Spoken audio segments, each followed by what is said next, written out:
말씀의 제목은 그리스도의 몸된 교회의 아름다움이란 제목으로 말씀을 나누겠습니다.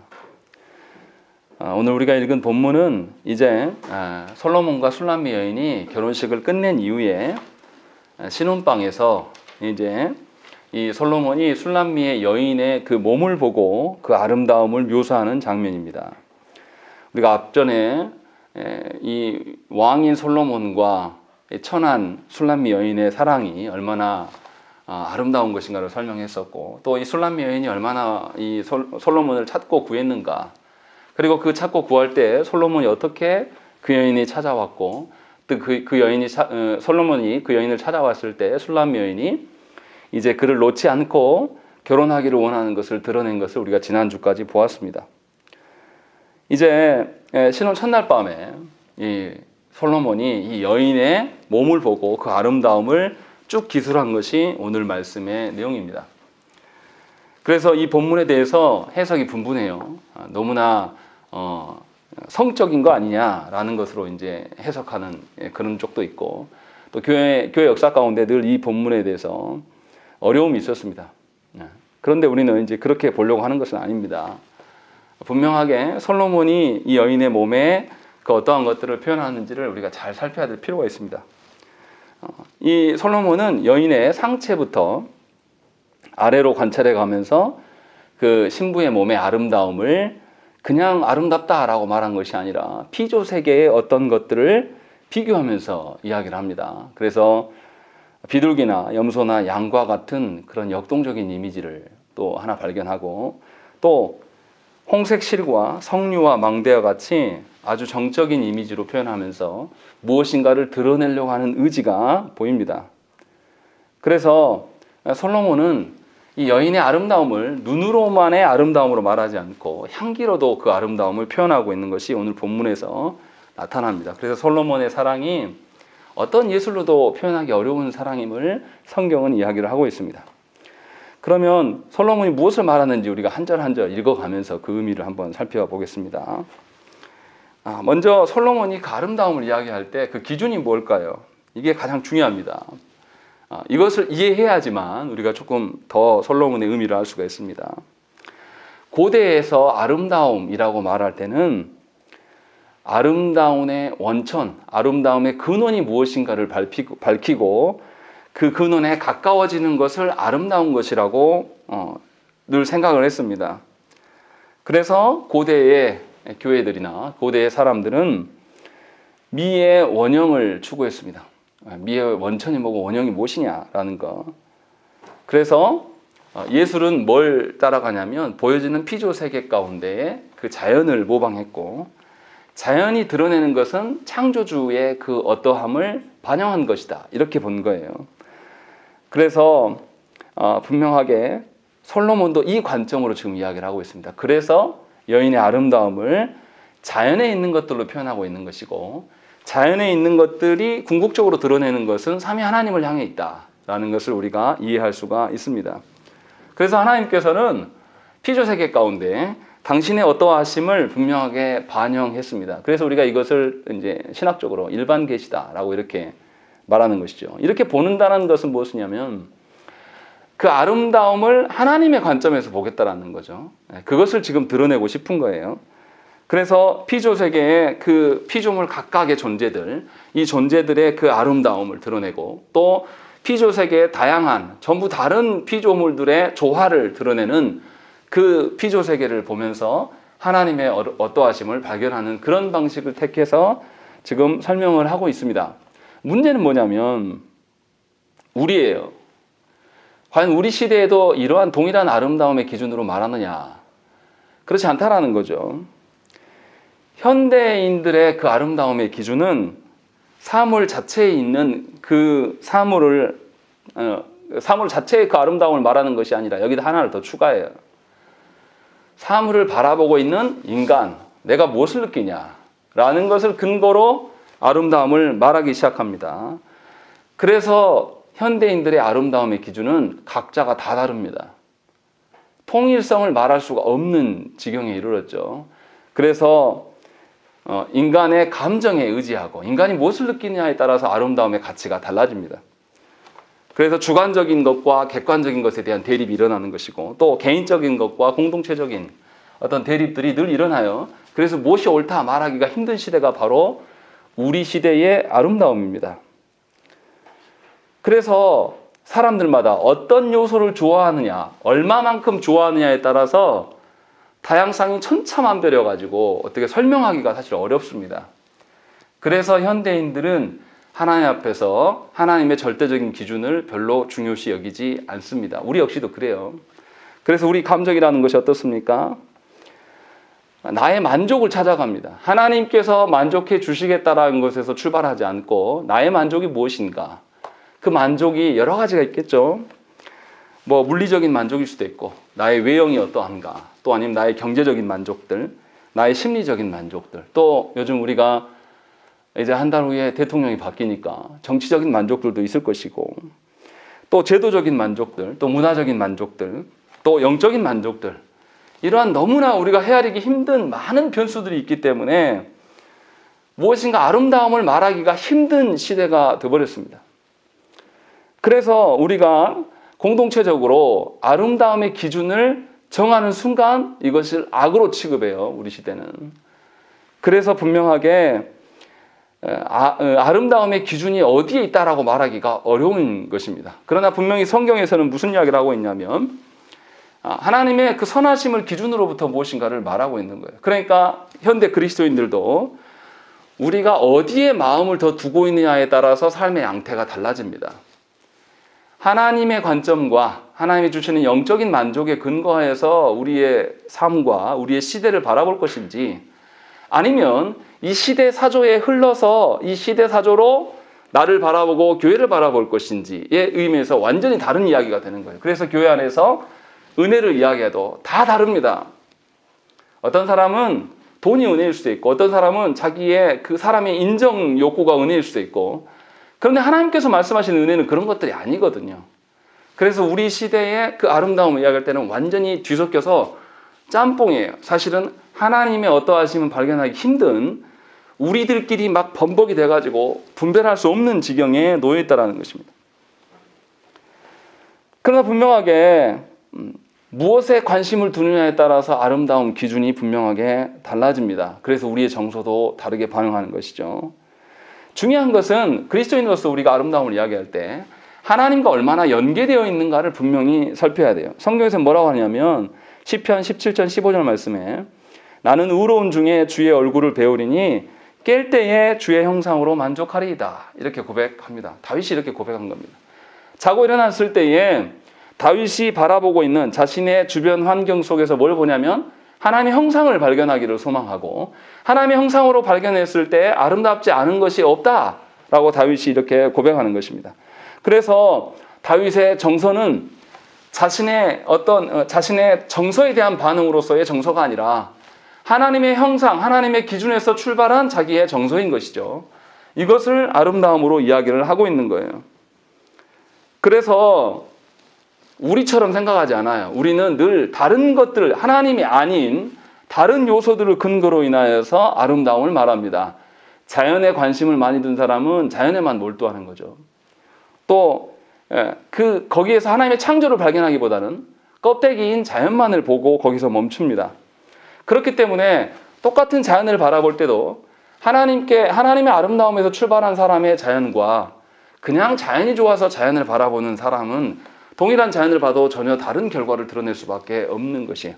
교회 안에서도 분명히 취미가 같고 그 사람이 나와 성향이 같은 것 같았는데 그 사람이 하나님을 향한 태도가 어떠하냐에 따라서 전혀 다른 부류가 될 수밖에 없다라는 것이죠. 다시 말하면 여러분들이 친한 것처럼 생각하는 여러분들의 교우들, 나랑 비슷하니까 친해지지 않습니까? 그런데 하나님을 알고 모르고에 따라서 엄청난 차이가 있다는 거죠. 전혀 다른 이야기를 할 수 있다는 거죠. 그것을 저와 여러분들이 알아야 된다는 것입니다. 그것 없이 내 취향이 어떠냐, 나의 어떠함으로 하나님 앞에 서게 되면 말씀이 말씀되지 않고 교회 안에서의 아름다움을 발견할 수가 없어요. 그러니까 신앙생활을 해나가도 매우 피폐한 채로 살아갑니다. 무엇이 옳은지, 무엇이 바른 것인지, 무엇이 하나님 나라의 선인지 무엇이 내가 죽은 이후에도 장구한 그 하나님 앞에서의 삶을 이어갈 수 있는 삶인지 이것에 대한 구분이 없어요. 그래서 교회가 기준이 없고 난장판인 거죠. 각기 다 달라요. 그래서 여러분들 어떻습니까? 여러분들도 교회를 바라볼 때 어때요? 이게 장로교인지 감리교인지 성공회인지 뭐 알 길이 없어요. 한국 교회처럼 교단의 색깔이 없고 자기 멋대로인 교회는 없습니다. 아주 심각해요. 장로교라고 타이틀은 달았는데 하는 일을 보면 거의 독재, 감독 정치를 하고 있어요. 로마 교회를 그렇게 합동교단이 비판하지 않습니까? 그런데 제가 볼 때는 합동교단의 정치 제도는 장로교회가 아니에요. 완전한 로마 교회와 닮아 있어요. 거의 패권을 쥔 교권주의자들이 다 갖고 놉니다. 왜 이렇게 되었냐? 아름다움의 가치를 몰라요. 하나님으로부터 출발한 아름다움이 아니라는 거죠. 그냥 보여지는 것에 껍데기에 둘러싸여 있다는 것입니다. 그렇게 되면 정말 다른 이야기들이 다 온갖 섞여 있는 것이고 그곳에서 고통하고 신음하는 삶을 살아갈 수밖에 없어요. 그런데 솔로몬은 지금 무슨 이야기를 하는 거냐면 술람미 여인의 그 몸을 보면서 그 몸 자체만을 아름답다고 말하는 것이 아니라 이 몸에 드러난 하나님의 창조와 하나님의 어떠하심을 발견하려고 합니다. 그래서 솔로몬은 이 여인을 자연에 비유하고 있고 또 하나님의 창조로부터 이 술람미 여인의 아름다움을 봤기 때문에 누구도 보지 못한 아름다움을 발견할 수가 있게 되는 것입니다. 그래서 1절에 뭐라고 되어 있냐면 분명히 이 여인의 눈과 머리털이 바로 보이지 않아요. 뭐라고 되어 있냐면 노을 속에 있다라고 이야기합니다. 이 우리가 결혼식 할 때 여인의 그 신부의 그 앞에 가리우는 걸 뭐라 그러죠? 여하튼 이것을 노을이라고 지금 표현하고 있는데 가리워져 있단 말이에요. 그 여인의 눈과 머리털이. 그런데도 솔로몬은 그것을 뚫고 보고 있어요. 다시 말하면 솔로몬은 하나님의 그 창조하신 관점으로 여인을 보기 때문에 껍데기의 아름다움이 아니라 그 여인의 내면의 아름다움, 하나님께서 그 창조하심으로 그 여인에게 심겨놓은 본질적인 아름다움을 찾기를 원하기 때문에 그 여인이 감추어진 아주 속살까지도 다 보고 있는 겁니다. 그래서 그 아름다움을 말하기 시작하는 거예요. 그러니까 출발할 때부터 전혀 다른 이야기가 되는 것이죠. 겉으로 보여지는 그런 아름다움이 아니라 정말로 아름다움의 본질 되시는 하나님을 근거로 말미암아서 여인을 발견하고 거기에서 여인을 바라보기 때문에 변함없는, 흔들림 없는, 지속되는 그 아름다움을 발견할 수가 있는 것이고 이러한 사랑을 발견한 사람만이 그 여인과 한평생을 계속 사랑하면서 살아갈 수가 있는 거예요. 그게 아니고 하나님을 떠나서 껍데기로 보기 있으면 껍데기는 당연히 변질되어져 갈 수밖에 없어요. 결혼을 하고 아이를 낳으면 여인의 몸이 어떻게 됩니까? 다 망가지잖아요. 그리고 세월이 흘러가면 흘러갈수록 점점 볼품 없어지는 것이 우리의 삶이에요. 그 껍데기를 우리는 사랑이라고 말하지 않습니다.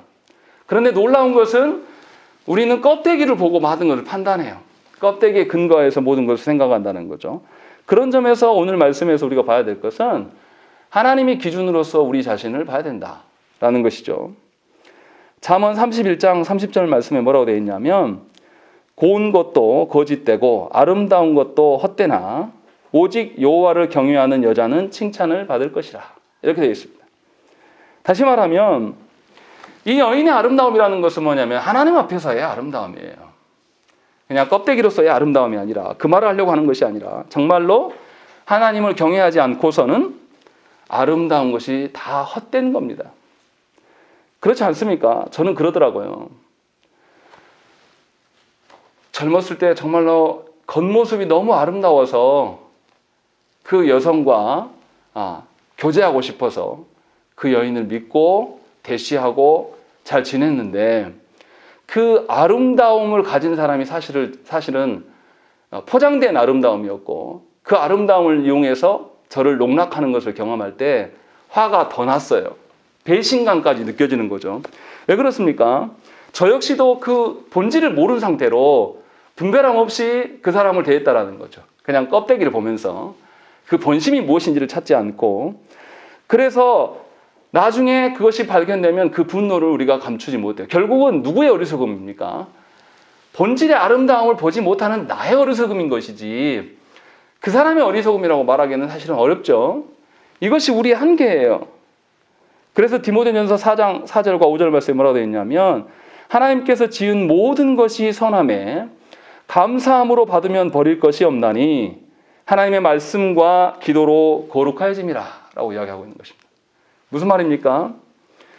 그 사람이 그 존재가 정말로 하나님 앞에서 아름다운 것인지 아닌지 분별할 수 있는 능력은 우리에게 없어요. 우리가 하나님께 감사, 말씀과 기도로 말미암아서 분별력을 갖고 그 본질의 아름다움을 볼 수 있는 눈을 달라고 하나님께 간구했을 때에만 우리가 그 존재의 원래적인 아름다움, 그 존재가 하나님과 연계되어 있는가를 살필 수가 있는 것이고 그러한 본질을 파악하여서 사랑하는 것이 가장 아름다운 사랑을 나눌 수가 있는 것입니다. 그래서 하나님을 떠나서는 결코 사랑을 말할 수가 없어요.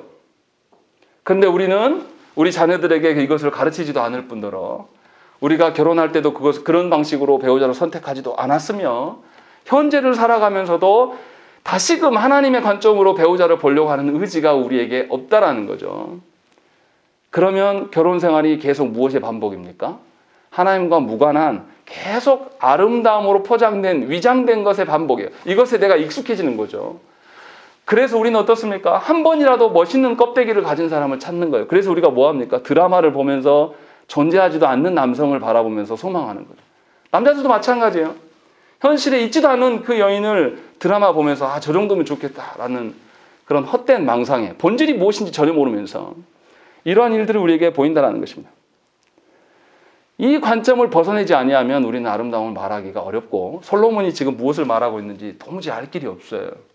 그래서 저와 여러분들이 분명하게 하나님의 그 어떠하심 속에서 아름다움을 볼 수 있기를 하나님께 구하셔야 됩니다. 또 하나님을 아는 지식이 필요해요. 그렇지 않고는 늘 속고 속이는 얼마나 아픕니까? 사랑하려고 결혼을 하고 한 몸을 이루려고 결혼을 했는데 서로가 속고 속이는 관계로 서 있다고 해보세요. 한평생을 그렇게 산다고 해보십시오. 두 사람만의 문제가 아니에요. 그렇게 되면 그 자녀들은 어떠합니까? 온전한 가정에 있을 때에 사랑도 말할 수가 있는 거예요. 완전히 피폐된 가정 안에서 자란 자녀들이 결혼하려고 합니까? 하지 않아요. 제 주변에서 그리스도인이라고 말하는데 자기 자녀들에게 결혼하지 말라고 하는 부모들이 상당수가 있습니다. 그분들이 하나님의 사랑을 알까요? 하나님의 사랑 아무것도 모르는 분들이에요. 아예 관심이 없어요, 그냥. 그래서 하나님께서 창조와 타락하기 전부터 아담과 하와를 한 몸 되게 하신 그 목적을 부정하는 거잖아요. 아예 필요 없다. 내가 결혼해보니까, 내 결혼 생활을 보니까 너무나 힘들고 고됐어. 그러니 너는 혼자 편하게 살아라. 그는 하나님을 아는 사람도 아니고 하나님과 관계된 사람도 아닙니다. 그런데 이것이 놀랍게도 조국교회 안에서 늘 반복되는 일상이에요. 그것 앞에 놀라는 사람이 없어요. 아까도 처음에 밝힌 것처럼 그 아름다움을 어디서 찾냐면 자신의 어떤 기호에서 찾기 때문에 이러한 일들이 있다는 것입니다. 이것을 벗어던지지 아니하면 우리는 일평생 살아가면서 하나님과의 그 아름다운 교제를 누릴 수가 없고 그 하나님과 사랑을 경험하지 않은 사람은 결코 누구도 사랑할 수도 없습니다. 그러니 늘 힘들고 괴로운 것이죠. 신앙생활이 기쁘지 않아요. 늘 비틀어 말라 터진 그런 이제 곧 있으면 먼지가 날릴 것 같은 그런 상황, 그러한 심령으로 살아갈 수밖에 없다는 것입니다. 그러나 솔로몬은 완전히 다른 관점으로 이야기를 해요. 처음에 솔로몬이 무슨 이야기합니까? 1절에 눈을 이야기합니다. 여인의 아름다움 중에서 눈을 가장 먼저 언급을 합니다. 교회된 성도들의 눈도 마땅히 어디를 향해 있어야 되겠습니까? 하나님을 향해 있어야 돼요. 그럴 때 참된 사랑을 누릴 수가 있습니다. 하나님을 향한 성도의 삶은 또한 시대를 분별할 수가 있습니다. 그러할 때 우리는 이 시대의 거짓된 것들, 우리 시대가 얼마나 포장에 능합니까? 진실된 자는 찾아보기가 어렵고 포장에 능한 자들이 모든 것을 다 패권을 쥐는 거예요. 이렇게 거짓에 우리가 능해진 것은 무엇입니까? 우리의 눈이 하나님을 향해 있지 않기 때문에 그래요. 여전히 세상을 향해 있어요. 세상의 눈에 고정된 사람들 어떻습니까? 늘 불안해요. 이 시대의 사조가 그렇기 때문에 유행에 민감하고 이 시대의 흐름에 따라갈 수밖에 없습니다. 그래서 늘 세상을 바라보지만 한 번도 안정된 적이 없고 한 번도 하나님 앞에서 계속 지속성이 없어요. 늘 요지부동한 상태로 살아갈 수밖에 없어요. 왜냐하면 인생의 근심으로 늘 걱정하기 때문에. 참된 아름다움을 알지 못하고 그 인생의 고달픔만을 붙잡고 살아가기 때문에 방황할 수밖에 없어요. 시편 31편 9절 말씀에 여호와여 내가 곧 통중에 있사오니 내게 은혜를 베푸소서. 내가 근심 때문에 눈과 영혼과 몸이 쇠하였나이다. 눈만 먼 것이 아니라 하나님께 눈을 고정하지 않으면 그의 영혼과 몸까지도 쇠퇴해진다라는 것을 시인은 고백하고 있습니다. 마태복음 6장 22절과 23절에 뭐라고 했습니까? 눈은 몸의 등불이니 그러므로 내 눈이 성하면 온 몸이 밝을 것이요 눈이 나쁘면 온 몸이 어두울 것이니 그러므로 네게 있는 빛이 어두우면 그 어두움이 얼마나 더하겠느냐라고 이야기하는 것입니다. 그래서 우리는 우리 스스로 우리의 눈을 밝힐 수가 없기에 삼위 하나님을 바라볼 수밖에 없는 것이고 우리가 삼위 하나님을 바라볼 때에 우리의 근심과 괴로움이 하나님으로 인하여서 다 가리워질 수 있다는 것입니다. 그리고 회복의 길로 접어들 수가 있는 것입니다. 그래서 하나님께서 원래 우리가 창조하신 그 눈의 용도로 우리가 그 눈을 사용해야 돼요. 여기서 눈은 육신의 눈만을 말하는 것이 아니라 영적인 영안까지도 말하는 것이죠. 이 모든 것이 원래 누구를 보도록 하나님 창조하셨습니까? 하나님을 바라보도록. 하나님께 고정할 수 있도록 하나님이 창조하셨어요. 그래서 원래 용도대로 눈이 사용될 때 눈은 가장 건강하고 하나님의 지키심 가운데 살아갈 수가 있는 것입니다. 여러분들의 마음 중심과 여러분들의 눈은 어디에 고정되어 있는지를 하나님께 물으셔야 됩니다. 여러분 스스로 판단하지 마세요. 우리가 얼마나 거짓에 능하냐면 우리는 나를 점검할 때 스스로 거짓으로 속여요. 그렇게 하지 마시고 하나님의 말씀 앞에 여러분들을 내놓으셔야 됩니다. 그렇지 않으면 하나님의 눈으로 여러분 자신을 볼 수가 없습니다. 그리고 두 번째로 솔로몬은 여인의 머릿결을 이야기해요. 근데 머릿결을 뭐에 비교합니까? 길르앗 산기슭에 누운 염소떼 같다라고 이렇게 이야기합니다. 여기서 우리 성경에는 염소라고 되어 있는데 암염소를 말합니다. 왜 이렇게 표현합니까? 이 평지에서 풀을 뜯는 게 아니에요. 분명히 길르앗 산이라고 이야기를 합니다. 길르앗이 굉장히 풍요로운 땅인 건 맞아요. 그러나 산기슭을 오가요. 이 암염소가 임신하고 이것을 잘 키우기 위하여서 힘든 몸을 들고 산기슭을 계속 오가면서 건강한 새끼를 낳음으로 말미암아서 주인을 풍요롭게 합니다. 그래서 성경에서는 어떻게 이야기하냐면 이 긴 머리털은 여인의 상징이며 헌신과 권위에 대한 순종의 상징으로 쓰고 있습니다. 그래서 성경에서 가장 귀한 섬김 중에 하나가 뭡니까? 머리털을 이용해서 섬겼던 가장 아름다운 모습이 뭐가 있습니까? 예수께서 십자가에 달리시기 전에 마리아가 옥합을 들고 와서 예수님 발을 깨뜨리고 뭘로 닦습니까? 자기의 머리털로 닦는 장면이 나타나요. 얼마나 그 아름답습니까? 이 여인이 예수 그리스도를 바로 알기 때문에 예수 그리스도께 나와서 자신의 머리털을 아끼지 않아요. 여인의 아름다움 이야기할 때 머릿결이 빠지지 않거든요. 그런데 그 여인은 예수님의 발에 쓰는데 자신의 머리털을 포기하는 것이죠. 이렇게 그 아름다운 모습들을 드러내는 것이죠. 여기서 우리가 주의 자녀들의 그 아름다움의 근간이 하나님을 섬김에 있음을 저와 여러분들이 보아야 된다는 것입니다. 세상을 섬기고 나를 섬기고 나를 드러내려고 할 때에 그 추함은 이루 말할 수가 없어요. 우리 시대는 얼마나 자기애가 강합니까? 늘 자기 중심이에요. 가정 안에서도 나를 알아줘야 되고 교회 안에서도 나를 알아줘야 되고 세상에서도 나를 알아줘야 돼요. 많은 사람들이 알고 있음에도 사람들에게 인기를 더 누리기 위해서 거짓을 남발하는 사람들 보면 얼마나 추합니까? 그 추함이 고귀한 사람들에게 없는 게 아니라 그들도 다 갖고 있어요. 더 추해요, 사실은. 더 알려진 사람들의 그 추함은. 오히려 그런 점에서 우리의 그 가장 풍성하고 아름다움으로 우리가 주 앞에 서는 자들인가를 돌아보셔야 됩니다. 여러분들에게 주어진 그 아름다움과 여러분들의 주어진 실력과 여러분들의 주어진 그 부여하신 하나님의 그 모든 것들로 여러분 자신을 계속 섬기면서 드러내 보십시오. 징글맞게 추해요. 우리 서로를 하나님의 형상으로서 존중하는 그런 아름다움이 없다는 거죠. 서로를 섬기면서 헌신하겠다는 마음이 우리에게는 없는 거예요. 그냥 그 직함에 달려있는 거죠. 얼마나 추합니까? 그래서 세상 사람들이 교회를 욕하고 목사를 우습게 하는 거예요. 그런 점에서 우리 자신이 돌아보고 정말 하나님께서 주신 그 권세로 우리는 무엇을 드러내려고 하는지를 잘 생각을 해봐야 됩니다. 하나님께서 나에게 부여하신 것으로 인하여서 내 만족과 내 유익을 위해서 사용하는 것인지, 진정으로 나는 죽고 쓰러지고 없어져 가도 하나님의 그 공의와 하나님의 긍휼과 사랑이 드러나기를 원하는 자인지를 오늘 저녁에 우리는 기도해야 돼요. 그렇지 아니하면 교회는 개혁되지 않습니다. 교회는 결코 하나님과 무관한 자들로 설 수밖에 없어요. 자, 계속해서 2절 말씀 보시면 2절 한번 우리 한번 읽겠습니다. 시작.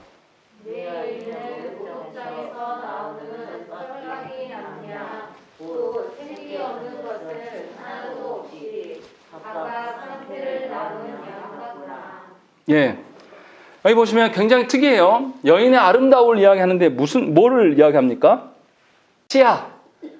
치아를 이야기해요. 여러분들 남성들에게 치아가 아름답다고 고백 받아본 적 있으십니까? 저는 그런 들어본 적도 없고 저도 해본 적도 없어요. 그런데 솔로몬은 아주 이상한 일을 합니다. 그리고 상상을 해보세요. 고대 시대의 치아가 어땠을 것 같습니까? 고대 시대의 사람들이 우리처럼 치아가 청결한 상태고 우리처럼 막 이렇게 냄새 제거제도 있고 막 그랬을까요?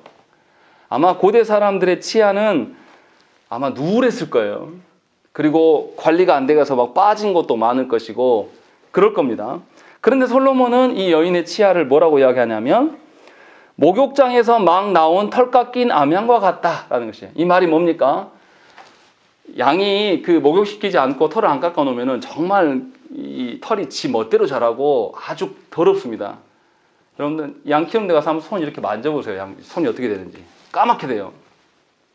그런데 여인의 그 치아가 이제 막 목욕시켜서 털을 다 깎고 완전히 목욕시킨 양이에요. 얼마나 깨끗하고 청결하겠습니까? 그것을 이야기하고 있고 또 뭐라고 하냐면 곧 새끼 없는 것은 하나도 없이 각각 쌍태를 낳은 양과 같다. 전부 다 이 양인데 다 쌍태를 다 쌍둥이를 다 가진 거예요. 이게 말이 뭘 표현하고 싶은 거냐면요. 이가 어쩔 때 우리가 아름답다고 합니까? 이가 치아와 아래 치아가 다 같이 딱딱 아구가 맞아 떨어질 때 아름답다고 해요. 다시 말하면 여인이 이빨이 빠진 게 하나도 없다는 거예요. 그리고 가지런하고 이 여인이 제 기능을 할 수 있는 이를 갖고 있다. 치아를 갖고 있다. 우리 한국에 또 그거 있지 않습니까? 오복 중에 하나가 뭐라고 합니까? 치아를 이야기를 하잖아요. 그것을 지금 이야기를 하고 있는 거예요. 솔로몬이 이것을 이야기하는 이유는 뭐냐면 이 여인의 치아 상태를 보니 이 여인이 아주 건강한 여인일 것이다 라는 것을 이야기를 하고 있는 거예요. 이 건강함을 이야기할 때는 육신의 건강만을 이야기하지 않습니다. 이 치아가 바르게 되면 뭐 합니까? 치아의 기능이 뭐예요? 이 음식물을 잘게 부수어서 소화시키는데 아주 기본적인 역할을 하는 거예요. 교회의 건강을 유지하는 것은 바로 이와 같은 거죠. 말씀이어야 돼요. 그런데 이 말씀 앞에서 두 부류가 같이 작용을 해야 됩니다. 말씀이 바르게 교회에 말씀되게 하기 위해서는 설교자가 말씀 앞에 성실하고 하나님 앞에 겸손하고 또 하나님 앞에 정직하게 서야 돼요. 두 번째도 있습니다. 이것만으로는 안 돼요. 아무리 설교자가 말씀을 전하고 싶어도 청중이 없으면 안 됩니다. 청중이 있다 해도 청중들이 그 말씀을 어디 잘하나 보자. 너 해봐. 이런 방식이면 결코 교회 안에서의 그 말씀은 건강함을 유지하지 못하게 됩니다. 분명하게 청중들이 말씀 앞에 겸손함을 띠고 그 말씀으로 내 영혼과 내 모든 존재를 변화시킬 수 있다라는 것을 알고 그 말씀을 받을 때에 이 두 기능, 이 말씀을 전하는 자와 듣는 자가 치아가 잘 부딪혀서 합당하게 딱 맞물렸을 때 음식을 잘게 쪼개서 들어오는 것처럼 교회의 건강함도 바로 이것과 같다라는 것입니다. 그렇기 때문에 목회자는 진리의 말씀을 하나도 빠뜨리지 않기 위해서 피나는 노력을 해야 돼요.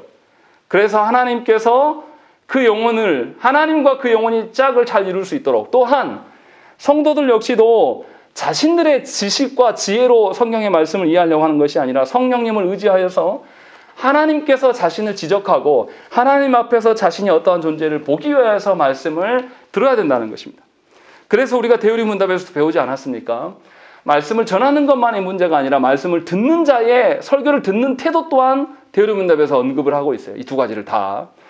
그런 점에서 우리가 분명하게 이 치아를 이야기할 때 말씀에 대해서 우리의 태도가 어떤지를 살펴야 된다는 것입니다. 3절 말씀 보시면 계속해서 입술과 입과 뺨에 대한 이야기를 하고 있습니다. 입술은 홍색 실에 비유하는 것입니다. 입술이 홍색 띈다는 것은 건강함의 표시죠. 그런데 이 입술이 더 사랑스럽고 아름답게 하기 위해서 우리는 뭐 합니까? 립스틱을 칠해요. 그래서 홍색의 색깔을 띠려고. 그런데 입술은 음식이 들어가는 입구이면서 동시에 뭐가 나오는 입구입니까? 출구입니까? 말이 나오는 출구예요. 입술이 아름답다라고 말하고 있는 것은 그냥 그 아름다운 립스틱의 색깔이 아름다워서 이 말을 하는 게 아니에요.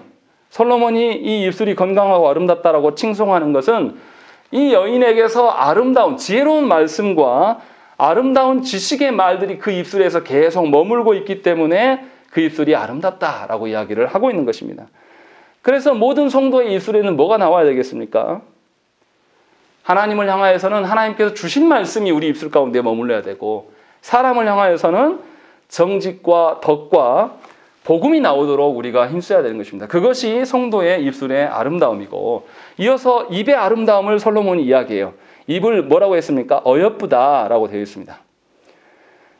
이 입에 어여쁠 수 있는 것도 마찬가지예요. 입술과 입이 같은 기능을 하고 있기 때문에 하나님의 말씀과 성도를 향한 사랑의 말이 우리 안에 있어야 되는 것입니다. 그리고 솔로몬은 뺨을 석류 한쪽 같다라고 표현하고 있어요. 석류는 성경에서 어떨 때 쓰였습니까? 제사장의 겉옷 의복의 끝에 술을 달 때에 방울과 석류를 번갈아서 달았어요. 다시 말하면 이 석류가 상징하는 것은 거룩함입니다. 그리고 솔로몬 성전의 기둥을 두를 사슬에 이 석류를 달았어요. 석류 모양을 달았습니다. 이것 또한 하나님의 거룩을 드러내고 있는 것입니다. 다시 말하면 교회의 뺨은 이러한 거룩을 위하여서 성도들 안에 성령의 9가지 열매가 풍성하게 드러나야 됩니다. 석류가 잘 익으면 어떻게 됩니까? 석류가 아름답다 할 때 우리는 안 익은 거 보고 아름답다고 안 하거든요. 익었을 때, 익으면 어떻게 되죠? 그 안에 내용물이 이제 그 안에 열매들이 꽉 차니까 어때요? 석류 겉껍질이 못 견디고 쩍 갈라지는 거죠. 그러면서 그 안에 빨간 그 열매들이 드러나면 그걸 보고 우리가 아름답다고 이야기하는 것입니다. 교회도 마찬가지예요. 교회의 아름다움은 성령의 그 9가지 열매들이 교회된 우리 성도들의 그 심령 한 사람 한 사람에게 차고 넘쳐야 돼요. 막을 수 없을 정도로 성령의 그 열매들이 가득하여서 이것이 우리 안에서 쩍 갈라지고 우리의 옛사람을 찢어내면서 그것이 드러날 때에 교회는 아름답다라고 말할 수가 있는 것입니다. 지금 그것을 이야기를 하고 있는 거죠. 그래서 교회된 우리들에게 성령의 열매가 세상을 향해서 익을 대로 익어서 본물처럼 터져 나와야 돼요. 그랬을 때에 세상은 드디어 하나님의 일하심을 보게 되는 것입니다. 문중경 전도사님이 여자의 몸으로서 신안의 그 섬이 엄청 많대요. 근데 그 섬을 노를 저어가면서 복음을 전했대요. 저도 노 저어봤습니다. 제가 저어봤는데 안 나가요. 저는 노 저을 줄도 모르고 노 저으면 빙글빙글 돕니다. 잘 앞으로 질주가 안 돼요. 굉장히 어렵습니다. 그런데 그분은 그렇게 살았습니다. 복음을 전하기 위해서 섬을 돌면서. 그래서 복음화율이 굉장히 높아요. 신안이. 그러한 하나님의 사랑의 그 어떠함이 우리 가운데 차고 넘칠 수 있도록 저와 여러분들이 기도해야 돼요. 다른 걸 기도할 때가 아니에요. 조국교회 타락을 보면서 그들의 그 문제가 무엇인가를 지적도 해야 되지만 동시에 지적만 하고 있으면 우리가 메말라 버립니다. 분명하게 그 하나님의 어떠하심으로 우리 하나님의 사랑으로 풍성해질 수 있도록 우리가 하나님께 기도하지 않으면, 그래서 교회가 이 하나님의 그 풍성함으로 차고 넘쳐서 우리의 그 옛사람이 찢어내지지 않으면 결코 교회가 교회다울 수가 없는 것입니다. 그래서 여러분들의 그 아름다운 몸매나 여러분들의 것을 지키려고 하지 마세요. 오히려 여러분들 가운데 하나님의 어떠하심이 충만할 수 있도록 우리 하나님께 기도해야 되고, 그것이 드러나기를 하나님께 구할 때에 교회는 교회다울 수가 있는 것입니다. 그리고 4절 말씀에 뭡니까? 목을 이야기해요. 근데 너무 이상하지 않습니까? 목이 아름답다. 우리는 목선이 아름답다라고는 말해요. 그런데 이 목이 아름다움이 어떤 것에 비유하냐면 다윗의 망대의 아름다움으로 비유해요. 너무 이상하지 않습니까? 그런데 망대에 뭐가 달렸어요? 방패가 1000개의 용사의 그 방패가 다 달려있다는 거죠. 얼마나 그런 망대가 거칠고 추합니까? 그런데 솔로몬은 이 여인에게 이렇게, 여인이 혹시 이 엔게디 포도원을 막 이렇게 농사지었던 여인이라 혹시 승모근이 나오고 목이 두꺼웠을까요? 그 말하려고 지금 이걸 하고 있을까요? 그것이 아닙니다. 그것을 말하려고 하는 게 아니에요. 잠언 18장 10절 말씀에 보면 여호와의 이름은 견고한 망대라 의인은 그리로 달려가서 안전함을 얻느니라 라고 되어 있습니다. 무슨 말입니까? 고대의 망대는 성을 지키는 아주 중요한 기능이에요. 이 망대가 무너지면 성을 지킬 수가 없습니다. 적군들이 혹시나 쳐들어와서 성문을 뚫을 때에 망대 높은 탑으로 모든 군사들이 숨어서 올라가고 문을 닫아요. 최후의 피난처가 망대예요. 그만큼 망대는 굳건해야 되고 변함이 없어야 됩니다. 마치 여인의 행실과 여인이 솔로몬을 바라보고 있는 그런 심적인 상태들, 이런 것들이 바로 이와 같다라고 설명하고 있는 거예요. 그래서 우리 모두가 여호와께 피난하지 않는 자는 결코 하나님의 그 아름다움을 알 길이 없어요. 하나님께 피할 수 있다라는 것을 알고 살아가는 사람은 인생의 위기 가운데서 절대 눈물바람하면서 좌절하고 절망하지 않습니다. 왜냐하면 늘 피할 곳이 있기 때문에. 그러나 하나님께 피하지 않는 사람이 괴로운 거예요. 하나님께 피할 곳을 믿지 않는 사람이 늘 요지부동하는 겁니다. 하나님 앞에 결단은 많이 하지만 그 결단이 결코 지속되지 않는, 며칠 못 가는 그런 결단으로 살아가는 것은 바로 우리들이 하나님께 피하지 않기 때문이라는 거예요. 어떠한 환경 속에 있을지라도 하나님은 늘 변함없이 그 환난 가운데, 그 고난 가운데 도리어 우리보다 우리를 먼저 찾아오시는 분이 하나님이셔요. 그렇게 우리를 향해 있다는 것입니다. 그래서 다윗이 뭐라고 하냐면 주의 공정에서 한 날이 다른 곳에서의 첫날보다 나은즉 악인의 장막에 사는 것보다 내 하나님의 성전 문지기로 있는 것이 좋사오니 라고 되어 있습니다. 세상에서 권세 잡은 것보다 내가 주의 성전에서 주의 그 예배당 끝자락이라도 붙잡고 주의 종노릇이라 하고 싶습니다. 다윗의 고백이 바로 그와 같다는 것이죠. 제가 20대 후반에 모든 일이 안 되고 막힐 때에, 그때 저희 형님이 전도사였는데 전도사 사역하는 그 교회를 갔었어요. 근데 제가 가서 창문 너머에 형 모습을 봤는데 뭔가 부지런히 뭔가를 막 하고 있더라고요. 근데 그 모습이 정말 아름다웠습니다. 근심이 하나, 저는 이 제 일이 안 돼가지고 근심과 걱정이 꽉 차 있었는데 그 일하는 모습을 보면서 야, 나도 저렇게 근심 없이 살고 싶다.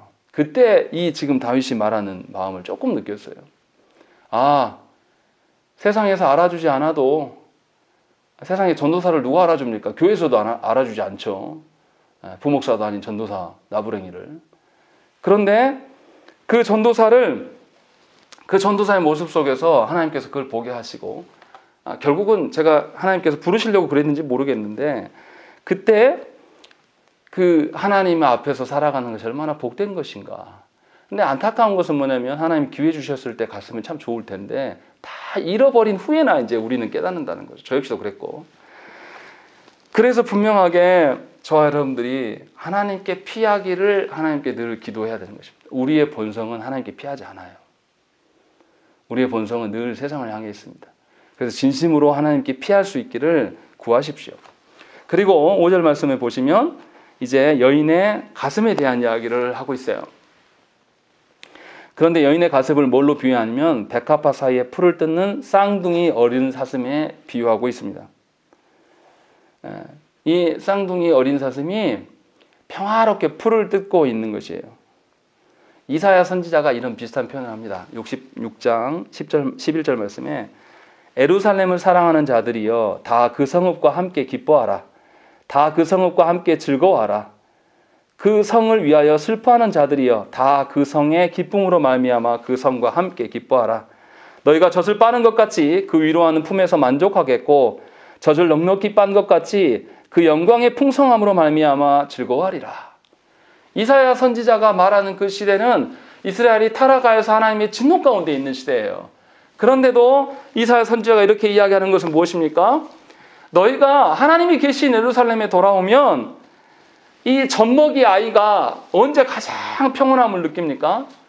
어미 젖을 빨고 잠들었을 때 빨다가 잠이 드는 그 아이의 얼굴은 정말 천사와 같아요. 너희가 바로 하나님께 돌아오면 너희가 그러한 평강을 누릴 수가 있게 된다. 그러한 풍요가 너희들한테 있을 것이다 라고 이사야 선지자는 분명하게 외쳤습니다. 우리 시대의 예루살렘은 무엇입니까? 바로 교회예요.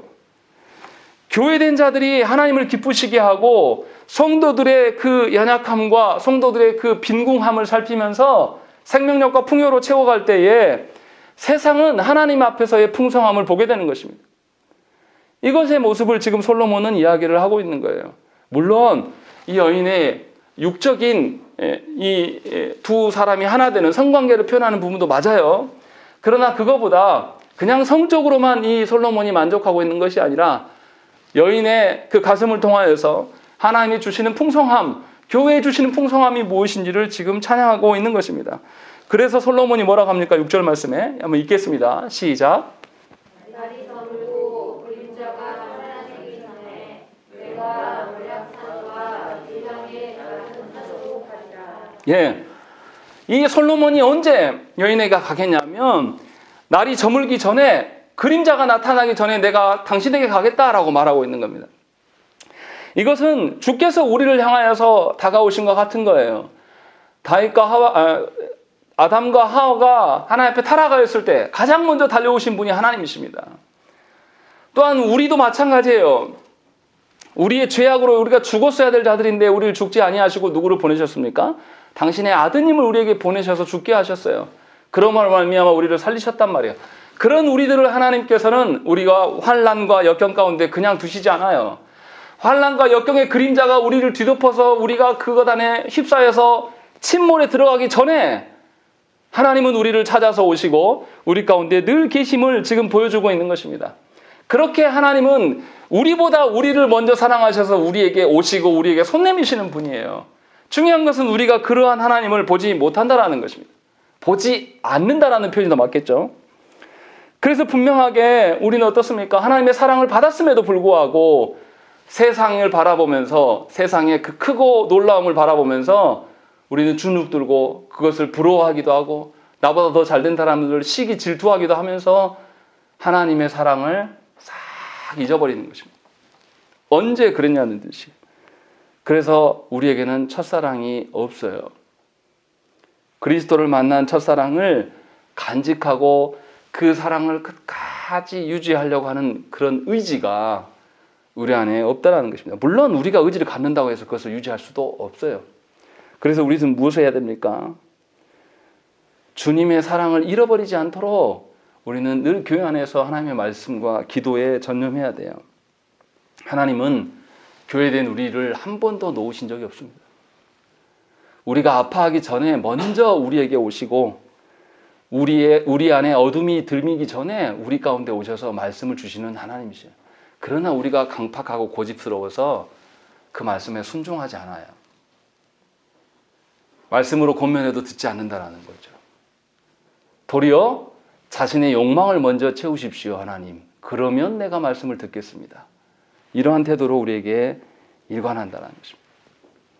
그런데도 하나님은 뭐라고 하십니까? 7절 말씀을 한번 읽겠습니다. 시작.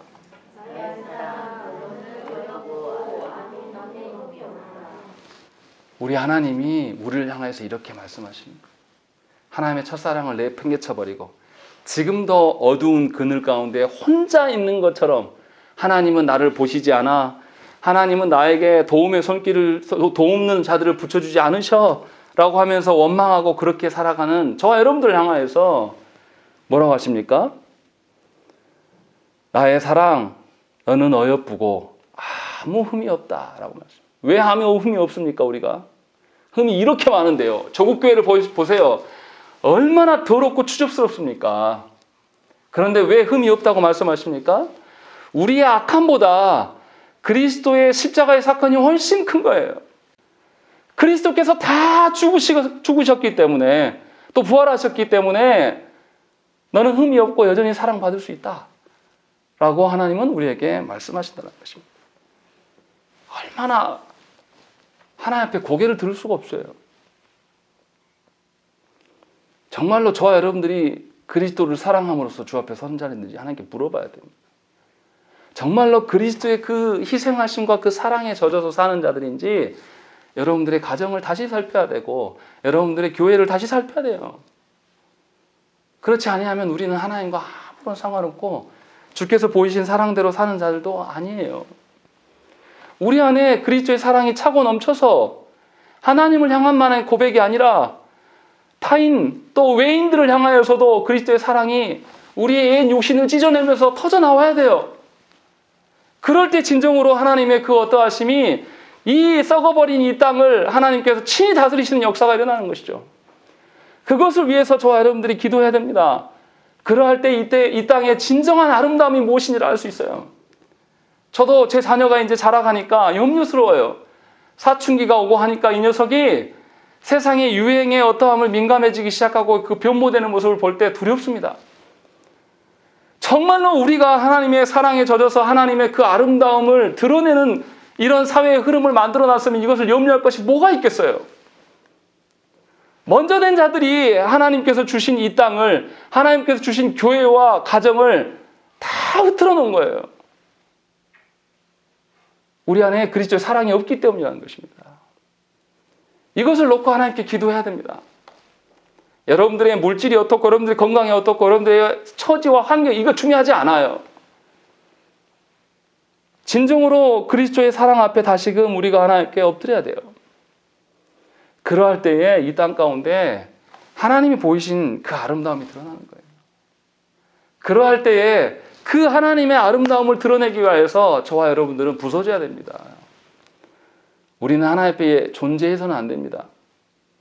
우리는 하나님 앞에 부서지고 희생돼야 돼요. 그것이 그리스도를 따르는 자의 삶이고 그것이 하나님께서 원하시는 우리를 부르신 용도라는 것입니다. 그런 점에서 이 밤에 우리가 무엇을 위해서 기도해야 되겠습니까? 하나님이 주신 사랑을 위하여서 기도해야 됩니다. 정말로 이 솔로몬이 고백하는 것처럼 모든 것이 영혼을 바라보고 있는 내 눈이 영혼을 바라보고 있는 우리 그러지 않습니까? 변화됐으면 바라는 그 영혼이 변화되지 않고 강팍하게 행동하면 우리 엄청 미워하지 않습니까? 그런데 정말로 내가 그리스도의 사랑에 젖어 있는 사람이라면 그리스도께서 날 보듯이 그 영혼을 바라볼 수 있어야 돼요. 그것을 위하여서 애쓰고 몸부림이 있어야 돼요. 나를 좋아하고 나를 예뻐해 준 사람한테 반응하는 것은 하나님께서 말씀하신 사랑이 아니에요. 그래서 진정으로 주께서 우리를 위하여서 자신을 내어주신 것처럼 강팍한 영혼 앞에서 나를 대적하고 나를 미워하는 그 영혼 앞에서 그리스도의 사랑을 그리스도께 피할 수 있기를 구하는 저와 여러분들이 되시기를 간절히 축원합니다. 함께 기도하겠습니다.